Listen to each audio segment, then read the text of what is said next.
சைனாவில் இருக்கக்கூடிய தோழர்களுக்காக போராட்டம், ரஷ்யாவில் இருக்கக்கூடிய தோழர்களுக்காக போராட்டம் பண்ணோம். கம்யூனிஸ்ட் கட்சியினுடைய தலைமை கமாண்ட் எங்கிருந்து வருது? சைனாவிலிருந்து வந்துட்டு, அவங்களுடைய ஓனர் அங்கே தான் இருக்காங்க. ஆனால் மற்ற கட்சிகளுக்கு இல்லை, எல்லாமே இந்திய கட்சி.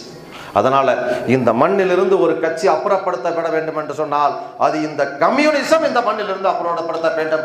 கம்யூனிச சித்தாந்தம் குளிதோண்டி புதைக்கப்பட வேண்டும்.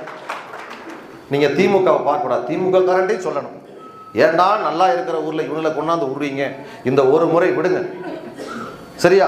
எங்களுக்கு ஓட்டு போடுங்க, பாட்டாளி மக்கள் கட்சிக்கு அக்காவுக்கு மாம்பழ சின்னத்தில் ஓட்டு போடுங்க. அந்த கம்யூனிசம் சுத்தமாகவே அழிஞ்சு போச்சு. தமிழ்நாட்டிலே ஒரு காலத்தில் 70, 80களில் கம்யூனிஸ்ட் ஒரு பெரிய ஸ்ட்ராங்காக இருந்தாங்க, எல்லாம் அழிச்சாச்சு. கடைசியாக ஏன் எங்களுக்கு உயிர் கொடுக்குறீங்க, தயவு செய்து இந்த ஒரு முறை எங்களுக்கு ஓட்டு போடணும். யார்கிட்ட கேட்கணும்? திமுக காரண்டையும் கேட்கணும். சரிங்க, சரி, நீங்க யோசிக்கலாம், அடுத்து மாத்தி கத்தி அவன் போட்டான்னா யாருக்கு போட? அடுத்து மாத்தி